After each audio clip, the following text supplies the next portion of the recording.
Karomah Syekh Abdus Somad. Menceburkan diri berwudu di sungai tapi tidak basah. Sekitar abad ke-18, Datuk Sanggul adalah ulama besar di Tatakan, Tapin Selatan, Tapin. Dia menyebarkan Islam di Kalimantan Selatan. Banyak orang mengatakan Datuk Sanggul berasal dari Aceh. Tetapi ada juga yang mengatakan dia berasal dari Palembang, Sumatera Selatan, di mana dia juga dikenal sebagai Syekh Abdul Somad Al-Palembangi. Ada juga yang mengatakan Datuk Sanggul adalah keturunan Dayak Bakumpai dari Ibu Samaya binti Sumandi yang menikah dengan anak Mufti Jamaluddin, Syekh Muhammad Arsad Al-Banjari. Datuk Sanggul memiliki nama asli Syekh Muhammad Abdus Somad atau juga dikenal dengan nama Abdus Samad. Datuk Sanggul sudah berguru di banyak daerah di Indonesia seperti di Banten hingga Palembang. Akan tetapi Datuk Sanggul belum merasa puas terhadap ilmu yang diperolehnya. Berdasarkan bisikan goib yang diterimanya, Datuk Sanggul mendapat petunjuk untuk menuntut ilmu kepada Datuk Suban yang berada di Borneo, Kalimantan. Datuk Sanggul berangkat ke Kalimantan untuk berguru kepada Datuk Suban yang bermukim di Tatakan, Kalimantan.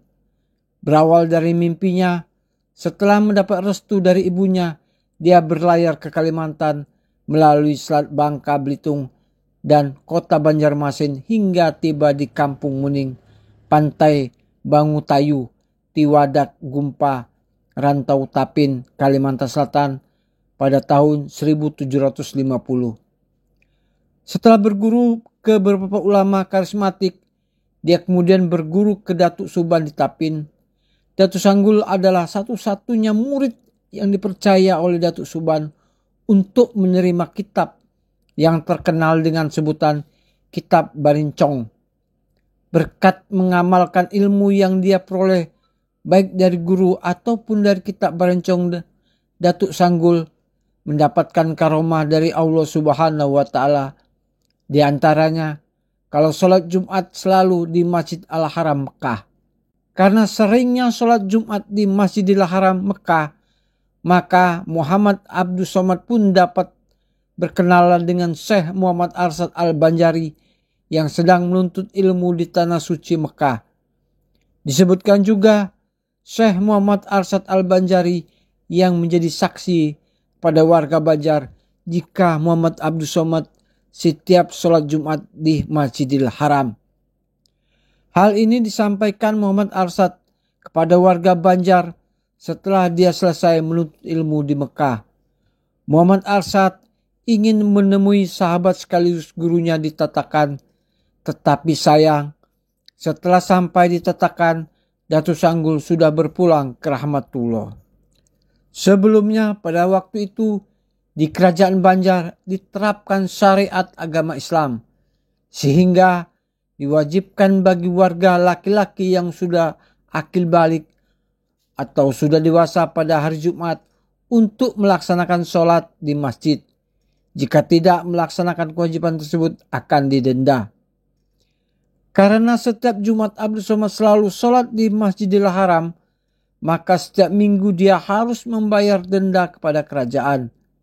Akibat seringnya membayar denda, hingga harta yang tertinggal cuma kuantan dan landai, alat untuk memasak nasi dan sayuran.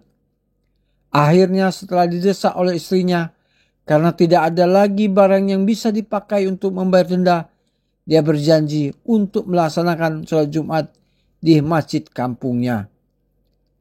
Penyematan nama Datuk Sanggul sendiri dalam salah satu riwayat disebutkan karena ketekunannya dalam mentaati perintah gurunya dalam khalwat khusus yang sama artinya dengan menyanggul atau menunggu turunnya ilmu dari Allah Subhanahu wa Ta'ala. Ada juga yang mengatakan dia sering menyanggul bahasa lokal atau menghadang pasukan tentara Belanda di perbatasan Kampung Muning sehingga tentara Belanda kocar-kacir dibuatnya. Versi lainnya lagi menyebutkan Gelar Datuk Sanggul itu diberikan karena kegemaran dia yang menyanggul berburu binatang rusa dengan menggunakan sumpit. Penamaan Datuk Sanggul ini juga ada yang menyebutkan karena rambutnya yang panjang dan selalu disanggul atau digelung. Keilmuan Datuk Sanggul semakin tinggi setelah berguru pada Datuk Suban. Bahkan Datuk Sanggul menjadi orang yang sangat memahami hakikat diri dan Tuhan. Dengan demikian, Datuk Sanggul telah menjadi seorang waliullah. Dikisahkan juga salah satu karamah Datuk Somad yang diberikan Allah kepadanya adalah saat menceburkan diri ke air sungai untuk berwudu, namun badannya tidak basah kecuali yang wajib wudu. Yang lainnya seperti baju, sarung, dan sajadah tidak basah. Pada saat orang sedang rebut membicarakan kejadian yang baru terjadi, tiba-tiba Datuk Sanggul muncul di atas air dan berjalan di atas dengan pakaian tidak basah. Dia berjalan seperti orang berjalan di darat. Semua orang heran. Mereka heran Datuk Sanggul tenggelam di dalam air tidak basah. Bahkan berjalan di atas air tidak tenggelam.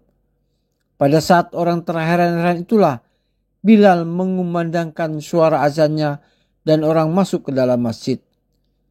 Datuk Sanggul yang juga dikenal sebagai Datuk Muling aktif berdakwah di rantau dan wilayah sekitar Banjarmasin. Dia dengan rajin mengusahakan atau memberikan tiang kayu besi kepada mereka yang mendirikan masjid. Seperti yang terlihat pada pokok kayu ulin besar bekas tebangan Datuk Sanggul di Kampung Pungguh di Kabupaten Barito, di Barito Utara, dan pancangan tiang ulin di pedalaman Kampung Dayak Batung di Kabupaten Hulu Sungai Selatan. Salah satu karya yang luar biasa yang masih dikenang hingga hari ini adalah membuat soko guru dari tatalan kayu di Masjid Desa Tatakan, seperti yang dilakukan Sunan Kalijogo untuk Masjid Demak.